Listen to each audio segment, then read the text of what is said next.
Have you ever had one of those days? You sit down to do your most important work, you feel ready, you feel motivated, but then your energy just vanishes. It's gone. We're always told to just fight distraction and push through it, right? But what if the real battle isn't even in your head? What if it's all around you? Today, we're going to explore the hidden forces in your environment that are secretly draining your focus. It's a feeling I think we all know way too well. You've got these huge ambitions, right? Big goals, a really clear vision for what you want to accomplish. But when it's finally time to actually do the work, you feel completely spent. You haven't even started the main event and you're already running on fumes. So what is going on? And this quote from our source material just nails the problem perfectly. Think about it. Your brain, your talent, your ambition, that's the high-performance engine. But the swamp? That's a messy, friction-filled environment, and it's just dragging you down, making every single inch of progress feel like this monumental struggle. Okay, let's dive into this, because this is the core idea that pretty much changes everything. We love to believe we're in total control, that our willpower is this unstoppable force. But the source material argues that our surroundings have a much, much bigger say in what we do than we realize. It's not that we're choosing to be distracted. It's that our environment is making distraction almost impossible to avoid. So what is this invisible force that's holding us back? Well, the source material gives it a really powerful name: the environmental tax. So here's the deal. Every single moment you spend in a chaotic space, your brain is paying a tax. It's this constant, low-level hum of mental energy it has to spend just to function, to find stuff, to ignore the clutter, to focus despite all the background noise. It's like an energy bill that you don't even know you're paying. And what's really interesting here is just how real and tangible these sources are. We're talking about a cluttered desk where every stack of paper is like a tiny, nagging to-do list screaming at you. Disorganized tools that force you to break your concentration just to find a simple pen. Even something like inconsistent lighting can create this subtle sensory friction. Each one seems small on its own, but man, they add up to a huge drain.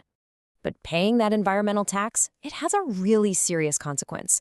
This isn't just about feeling a little tired. It leads to something way more damaging to our performance, something the source calls a cognitive leak. So your executive function, it's basically the CEO of your brain. It handles the big stuff: planning, solving complex problems, deep focus, all the work that really moves the needle. This cognitive leak is like a slow, steady drain on your most valuable mental resource. It's the reason why, after just a few hours, you feel like you just can't think straight anymore. And here's the absolute killer. This drain, it happens before you even start the work that actually matters.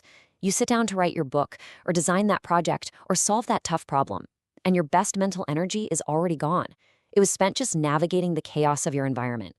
Your biggest, grandest visions are getting smothered before they even get a chance to breathe. This brings us to a really critical choice. Our environment isn't just a passive background. According to the source, it's playing an active role every single day. It's either pushing you forward or it's dragging you down.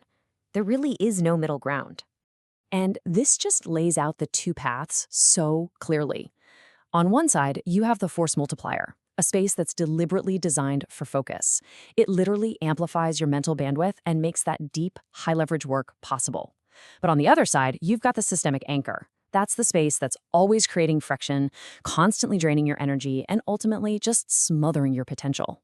The very same person will have wildly different outcomes in these two environments. So how do we fix this? The answer here isn't to just try harder or have more willpower. The path forward is all about a fundamental shift in how we think, from being a victim of our environment to becoming its deliberate architect. This is step one. You've got to recognize that you're fighting a losing battle. Every single ounce of energy you spend just managing the chaos around you is energy that you're not using to build, to create, to innovate. It's just a profound waste of your elite-level talent. And this, right here, this is the call to action. Instead of managing chaos, you start designing your space with real intention. You architect an environment that serves your goals. This isn't just about tidying up a bit. It's about building a system, an external operating system that finally allows your internal high-performance engine to run at top speed. So, I'll leave you with this final thought. Take a look around you right now. At your desk, in your office, in your home, be honest with yourself. Is the space you occupy actively helping you achieve your goals? Or is it silently holding you back? Is it a launch pad for your ambitions? Or is it an anchor, weighing you down? Because the answer to that question, well, it could change everything. Ever have one of those days where you feel totally wiped out, even though you feel like you haven't really done anything? Well, today, we're going to pull back the curtain on the invisible forces that are secretly draining your energy and hijacking your focus. And it all kicks off with a pretty simple but kind of unsettling question. All right, let's get right into it. We all like to think we're in the driver's seat of our own lives, right? But what if that's just a comforting illusion? Who's really in control here? Now, this idea, it's a bit of a bombshell, isn't it? It suggests that when you find yourself mindlessly scrolling through your phone instead of doing that important thing you're supposed to do, it might not just be a simple failure of willpower.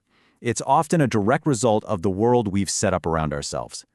This is the real question at the heart of everything we're talking about today. Because if we can figure out who the puppeteers are, well then, we can start to cut the strings. And you know what? One of the most powerful puppeteers is probably sitting in your pocket or on your desk right now. Yeah, let's talk about our digital lives. We're absolutely flooded with notifications, pings, and updates, but so many of us are just starving for something real. It's this bizarre modern paradox, and behavioral psychologists actually have a name for it: digital malnutrition. It's honestly just like junk food for your body. You can be stuffed, completely full, but you're not getting any of the actual nutrients you need to survive. Your brain is exactly the same. It can be drowning in social signals, but be absolutely famished for the one thing it craves most: genuine connection. So look at this. On the left, you've got real connection. It needs this thing called synchrony. You know, the subtle real-time dance of eye contact, tone of voice, actual physical presence. But then you look at what social media often gives us instead. It just rips all that away, replacing deep, nourishing connection with the empty calories of validation. It's a shallow little dopamine hit that doesn't build security. In fact, it does the opposite. It actually makes us more insecure. And this is how it gets you stuck in this crazy, addictive cycle. See if this sounds familiar. You post something, a carefully crafted piece of your life, because you want to feel seen. Then you get a like, and your brain gets this tiny little hit, a microdose of what feels like survival. But it's hollow, so that good feeling fades, fast, leaving you feeling empty and needing to post again, maybe just a little more perfectly this time, to get another fix. You stop being a participant in your own life and become a curator of it instead. Wow. That really just says it all, doesn't it? You're trading your actual piece for a public performance. But listen, this canyon of algorithms, it's not the only thing draining our focus. There's another force at play, one that's a lot more physical. Okay, so let's shift gears from the digital world to the physical one, the room you're in right now. Because there's another hidden cost, another invisible tax that is draining your mental battery every single day. Think about it like this. Every single moment you spend in a messy, disorganized space, your brain is running this program in the background, constantly working overtime just to filter out the chaos so you can try to focus. It's a huge, invisible energy drain that's happening before you even start your real work. And this friction, oh man, it's everywhere. It's that pile of papers on your desk. It's the 5 minutes you waste looking for the right charging cable. It's that flickering light bulb in the corner. All of it. It all adds up, taxing your system bit by painful bit. I want you to imagine something for me. Just picture yourself as a finely tuned, high-performance engine, like a Ferrari. You've got incredible potential, capable of immense power and speed. You are literally built for greatness. But you're trying to hit top speed in a swamp. All the clutter, the disorganization is just thick, heavy mud bogging you down, making every single move 10 times harder than it needs to be. You wonder why you're so exhausted all the time? It's because you've been fighting the swamp all day long. So how do these two forces, the digital swamp and the physical swamp, work together against you? Well, they create something called a cognitive leak. It's a process that basically sabotages your ability to focus before you even get a chance to start. Okay, this right here is the crucial link. This changes everything. The energy you spend fighting physical chaos, that environmental tax, it drains your executive function. That's your brain's CEO, the part that plans, focuses, and resists temptation. It is the exact same pool of energy you need to ignore the siren song of your phone. So when your messy desk drains you, your willpower just tanks, making that digital distraction basically impossible to resist. And when you actually look at the breakdown of your day, it's shocking, seriously. On a typical day, a staggering 40% of your mental energy can get wiped out just fighting your environment. Another 25% goes to resisting all those digital pings. And that leaves, what, a measly 35% for the deep, meaningful, important work you actually want to be doing. So I know, the problem sounds huge, maybe even a little depressing, but the solution is actually incredibly empowering. It's all about completely reframing how you see your environment, not as a swamp you're stuck in, but as a powerful tool you can actually design. This is the key insight. Your physical space isn't just a passive backdrop to your life. It's your external operating system. It can run programs of distraction and chaos, sure, but it can also run programs of focus and creativity. And guess what? You're the programmer. So, you've got a choice. Is your environment going to be a systemic anchor that just drains your energy, creates chaos, and smothers your biggest dreams? Or is it going to be a force multiplier that amplifies your energy, architects your focus, and actually enables you to build your legacy? And really, it all comes down to this. You can keep letting your digital and physical worlds pull your strings, leaving you exhausted and stuck in that swamp. Or you can take control. You can cut those strings, and you can start to consciously, deliberately build an environment that serves your highest ambitions. The choice, as always, is yours. Welcome to The Explainer. Today, we're going to talk about something I think a lot of us feel, this weird sense of being disconnected, even though we're supposedly more connected than ever. What is that feeling really trying to tell us? Let's just start right there, in that really quiet, super familiar moment. You know the one. You're alone, maybe it's late, the world is asleep, and the only light in the room is coming from the screen in your hand. And there's that little flicker of hope every time a notification pops up, right? But then there's that subtle letdown when you realize it's just another empty interaction.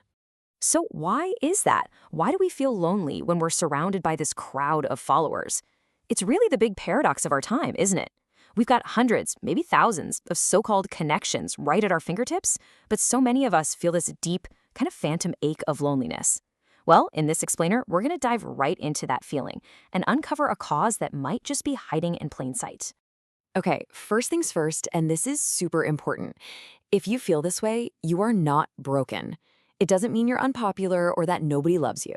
It's absolutely not some kind of personal failure. Actually, it's a completely human response to this crazy digital world we're all living in. You know, what you're feeling, that's your soul, your gut, whatever you want to call it. It knows the difference. It can tell the difference between a real, living, breathing connection, a pulse, and a flat, digital, kind of empty one, a pixel. And that longing you have for something real, there's a real dignity in that. And get this, you are so not alone in feeling this. I mean, right this second, there are literally millions of people staring into that same blue light, feeling that exact same phantom ache. And we're all kind of pretending to be more connected than ever, right?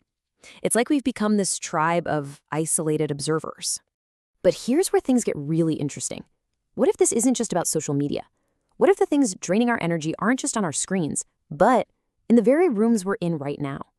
See, most of us like to think we're the masters of our own choices, that we're in total control.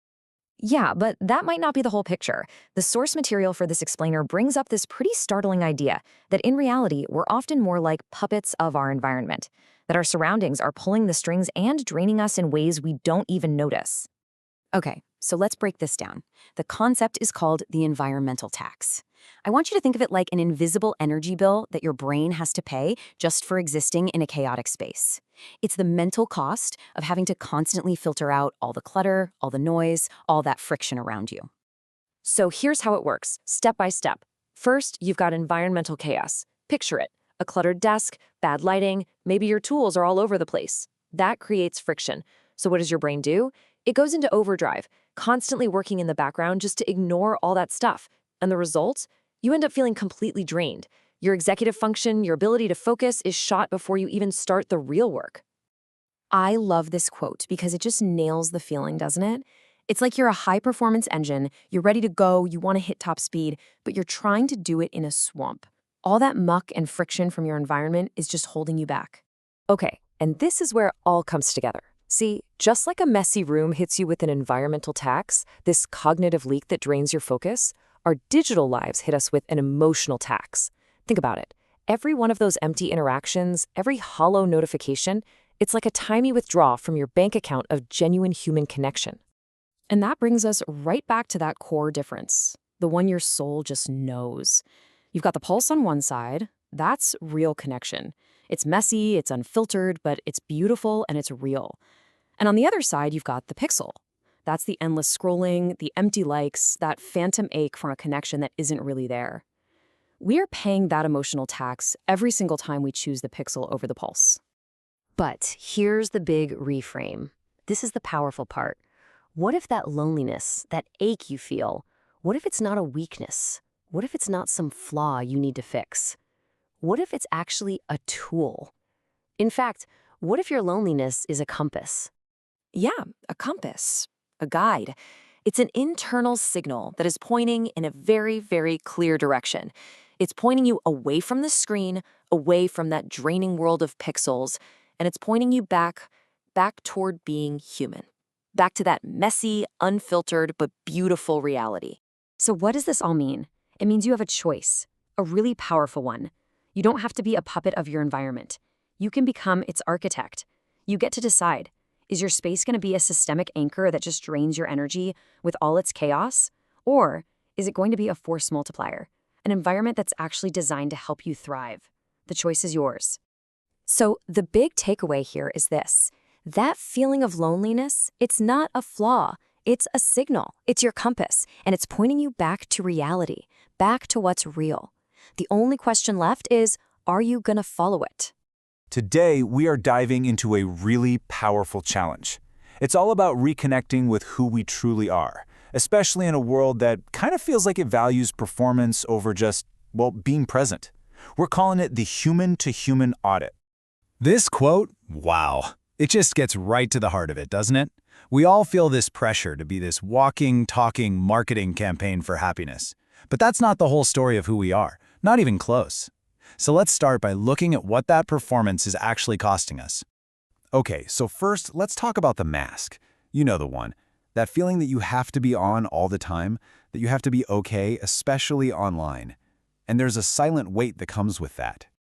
And this isn't some rare thing. No, this is a widespread exhaustion. It's the emotional work of constantly filtering ourselves, of performing happiness even when we're feeling anything but. It's this deep fatigue that comes from holding a pose for way too long.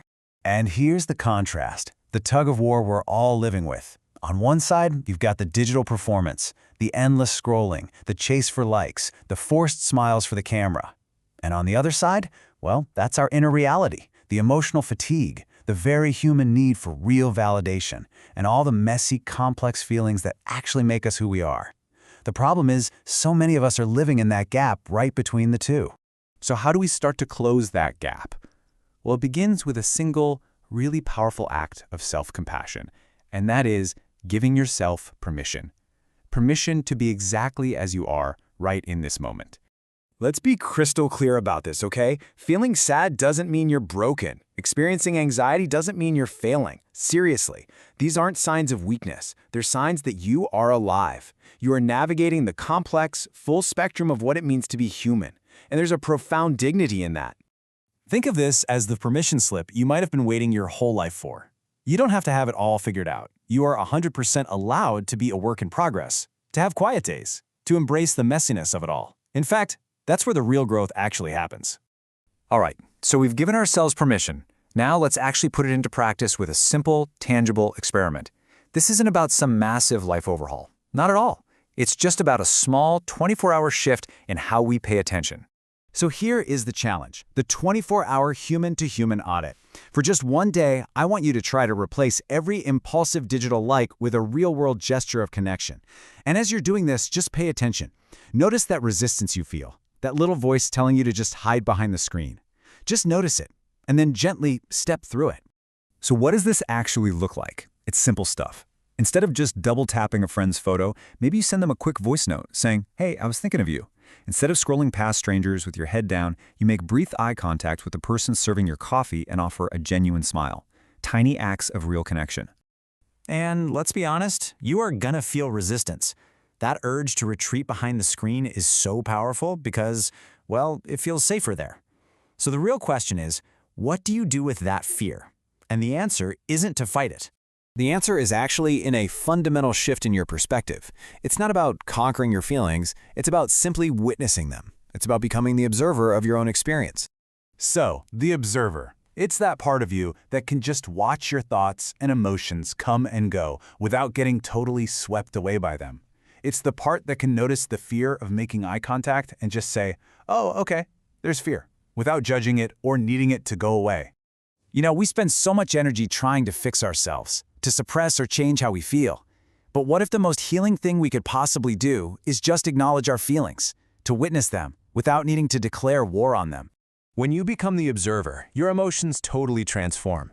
That anxiety, that sadness, that fear, it's no longer an enemy you have to defeat. It's just data. It's information. It's telling you something about your needs, your boundaries, your journey. It becomes a compass, not a verdict. So when you combine this gentle 24-hour audit with the mindset of the observer, something pretty remarkable starts to happen. You begin to show up in the world and for yourself in a much more authentic way. Let's be real. Technology isn't inherently evil, but it has created some wounds, a sense of disconnection, of constant comparison, of just not being enough. And the only true cure for that is genuine emotional understanding. It starts with observing and accepting our own inner world, and that is where the real healing begins. So the big takeaway is this: your worth is not measured in likes or followers or comments. It's just in you. Sometimes the most profound act of self-care is to put down the phone and simply participate in the life that is happening right in front of you. Because ultimately, that's the real invitation here. The world doesn't need another perfect profile. It's waiting for the messy, unfinished, complex, and beautiful real you. So the only question left is, are you ready to let that person be seen?